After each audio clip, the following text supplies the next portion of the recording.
Hello friends, मेरा नाम है गौरव। आप देख रहे हैं मेरा यूट्यूब चैनल आर गौरव। तो चलिए शुरू करते हैं। हम इसमें देखते हैं बीपीएससी के मेंस आंसर राइटिंग में क्वेश्चन कैसे आते हैं और उन क्वेश्चंस का आंसर अपने को किस प्रकार लिखना रहता है। तो इसी कड़ी में मैंने एक क्वेश्चन ले रखा है, बहुत ही अच्छा क्वेश्चन है ये। तो शिल्प कला की दृष्टि से पाल कला अपने विश्लेषण करना है। तो इनको हमें कितने शब्दों शब्द सीमा रहते हुए लिखना होता है, तो 250 के करीब अपने को शब्द सीमा में रहते हुए लिखना होता है। तो यहाँ पे मैंने लिख रखा है, तो सोचा कि आप लोगों के सामने मैं इसको प्रस्तुत करूँ। तो चलिए देखते हैं इसमें क्या कुछ लिख रखा है मैंने, और आप अपने सजेशन मेरे को कमेंट बॉक्स में ज़रूर दें कि कैसा लगा सेशन, और ऐसे वीडियो चाहिए या कुछ सुधार चाहिए तो आप लिखें कमेंट में ज़रूर। तो चलिए देखते हैं। 8वीं से 12वीं सदी के मध्य बिहार एवं बंगाल में पाल एवं सेन के संरक्षण में बौद्ध तथा हिंदू दोनों धर्मों से प्रभावित कला की एक विशेष पाल शैली का विकास हुआ। यद्यपि इस प्रकार की कला पूर्व के शासकों के समय भी विद्यमान रही, किंतु पाल वंश के शासकों ने इसे अधिक मजबूती प्रदान किया। यहाँ पे अपन ने डिफाइन किया पाल कला शैली को बहुत अच्छे तरीके से, आप देख पा रहे हैं। अब पाल शैली के शिल्पगत विशिष्टताओं को निम्नलिखित भागों में विभक्त किया जा सकता है। तो अब पाल कला के अपन वर्गीकृत करके समझाएंगे। तो इसको मूर्ति कला, स्थापत्य कला, चित्रकला, भित्ति चित्र, मृण मूर्तियाँ। अब इन सारे पॉइंट्स को अपन को डिफाइन करते हुए समझाना है। तो चलिए मैंने लिख रखा है मूर्ति कला। तो यहाँ पर मैं मूर्ति कला के बारे में डिस्क्राइब कर रहा हूँ। तो पाल युग में मूर्ति कला का एक विशिष्ट शैली का विकास हुआ। बुद्ध की अनेक मूर्तियां इस नई शैली का ज्वलंत उदाहरण है। पाल शासन के समय नालंदा, बोध गया, कुकरीहार, फतेहपुर, अतीचक, इमादपुर, बोध गया, राजगीर, भागलपुर, दिनाजपुर आदि स्थान मूर्ति कला के पूरक केंद्र बने। नेक्स्ट है, तथा पत्थर एवं धातुओं की नई नई मूर्तियां यहाँ बनाई गईं, जो अपनी सुंदरता के लिए आज भी प्रसिद्ध हैं। इन मूर्तियों का निर्माण पालकालीन महान कलाकार धीमन तथा उनके पुत्र वीठपाल की देखरेख में हुआ। पाल काल में बुद्ध के साथ साथ अन्य हिंदू देवी देवताओं यथा विष्णु, बलराम, सूर्य, उमा महेश्वर, गणेश आदि की मूर्तियां भी बनाई गईं। यहाँ पे थोड़ा दिखने में नहीं दिख रहा होगा आपको।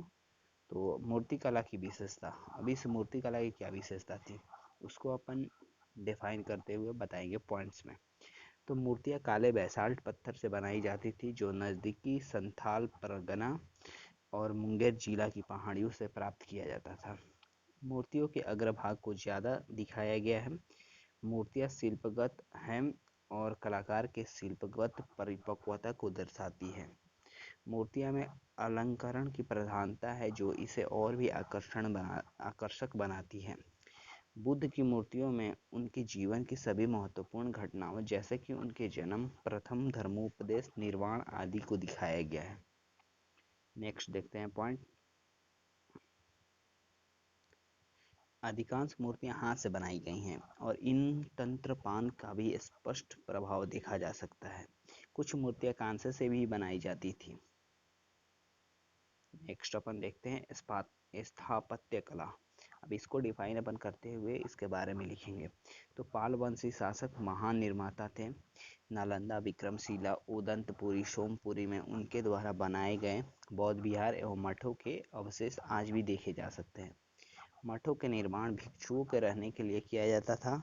ये आवास योजनाबद्ध तरीके से बनाए गए थे, जिनमें खुले आंगन के चारों ओर बरामदे बने थे। कमरों में प्रकाश एवं हवा की कमी ना हो, इसका विशेष रूप से ध्यान दिया गया था। कमरे 2 मंजिला बनाई गई थी और इनमें सीढ़ियों की भी व्यवस्था थी। पाल राजा गोपाल ने नालंदा में बौद्ध विहार, सोमपुरी एवं उदंतपुरी में मठ, महिपाल ने काशी में सैकड़ों भवन एवं मंदिर, धर्मपाल ने विक्रमशिला महाविहार बनवाया। इसके अतिरिक्त कहलगांव का गुफा मंदिर, गया स्थित विष्णुपुर मंदिर का अर्धमंडप, सूरजगढ़, जय मंगलगढ़ आदि पाल स्थापत्य कला के प्रत्यक्ष प्रमाण हैं। तो अपन ने यहाँ पे इतना सटीक वे में इस क्वेश्चन को लिखते हुए जा रहे हैं कि एग्जामिनर को ये तो पता चल रहा है कि हाँ, इस पॉइंट पे और चीज़ों पे इन डेप्थ नॉलेज है पेपर देने वाले को। तो चलिए नेक्स्ट देखते हैं चित्रकला। अब चित्रकला को डिफाइन करते हुए लिखेंगे पाल कला से रिलेटेड। तो पाल कला में चित्रकला के दो रूप मिलते हैं, पांडुलिपि के चित्र और दीवारों पर अंकित चित्र। इस पांडुलिपियों में विषय वस्तु के अनुकूल एवं सजावटी चित्रण का अतिरिक्त दीवारों पर चित्र बनाने के उदाहरण भी देखे जा सकते हैं। चित्रित पांडुलिपियों ताम्रपत्र पर लिखी गई है। इनके श्रेष्ठ उदाहरण हैं अष्टसहस्रिका, प्रज्ञापरमिता और पंचरक्ष। ये दोनों चित्रकला वर्तमान में कैम्ब्रिज विश्वविद्यालय के पुस्तकालय में सुरक्षित है। इनमें 100 से अधिक चित्र बने हुए हैं। पालों द्वारा सचित्र पांडुलिपियों के जीवित उदाहरणों में से अधिकांश का संबंध बौद्ध मत के वज्रयान शाखा से थी। मठों की दीवारों पर भिन्न भिन्न चित्रों को बनाया गया था। इन चित्रों में लाल, नीले तथा उजले रंगों की प्राथमिक रंग और हरे, काले, धूसर, बैंगनी, हल्के गुलाबी तथा भूरे रंग की द्वितीयक रंग के रूप में प्रयोग किया गया था। तो गाइस, एग्जाम में तो बहुत लोग आंसर लिखते हैं, बट आपका आंसर डिफरेंट दिखना चाहिए। यही सब चीज़ें होती है जो कि अलग बनाती हैं। नेक्स्ट है भित्ति चित्र। चित्रकला का एक अन्य रूप भित्ति चित्र है। इसे नालंदा जिला के सराय स्थल से प्राप्त किया गया है। यहाँ ग्रेनाइट पत्थर से बने हुए एक बड़े चबूतरे के नीचे भाग पर कुछ ज्यामितीय आकार के फूलों की आकृतियाँ एवं मनुष्यों तथा पशुओं के चित्रण किया गया है और इनमें हाथी, घोड़ा, नर्तकी, बोधिसत्व और जम्माल प्रमुख हैं। इन भित्ति चित्रों पर अजंता एवं बाघ की गुफा चित्रों की शैली का स्पष्ट प्रभाव देखा जा सकता है। अब ये है, नेक्स्ट है मृण मूर्तियाँ। तो चलिए इसको देखते हैं। पाल कला में मृण मूर्तियों का निर्माण सुंदर एवं कलात्मक रूप से किया गया है।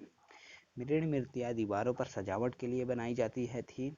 इनमें धार्मिक तथा सामान्य जीवन के अर्थात लोगों के रहन सहन, खान पान, वेशभूषा, क्रियाकलाप, रीति रिवाज आदि की झलक स्पष्ट रूप से देखी जा सकती है। कलात्मक सुंदरता का एक उत्कृष्ट उदाहरण एक तख्ती है जिस पर एक स्त्री बैठी हुई मुद्रा में दिखलाया गया है। एक हाथ में आईना लिए वह अपने रूप को निहार रही है और इसे दूसरे हाथ की उंगलियों से अपनी मांग में सिंदूर भर रही है। चेहरे की सुंदरता और भोलापन उभरे हुए उरोज एवं पतली कमर के माध्यम से उसके शारीरिक सौंदर्य पर ध्यान केंद्रित करने का सफल प्रयास किया गया है। तो नेक्स्ट है, इसे मैं पैराग्राफ चेंज करके 13वीं शताब्दी के पूर्वार्ध में मुस्लिम आक्रमणकारियों द्वारा बौद्ध मठों का विनाश करने के पश्चात पाल कला का अचानक अंत हो गया और कुछ मठवासी और कलाकार बचकर नेपाल चले गए, जिसके कारण वहां कला का विद्यमान परंपराओं को सुदृढ़ करने में सहायता मिली। पाल युग के कलात्मक अवशेष नेपाल रॉयल सोसाइटी कोलकाता, कला भवन काशी, बोस्टन संग्रहालय अमेरिका में सुरक्षित है।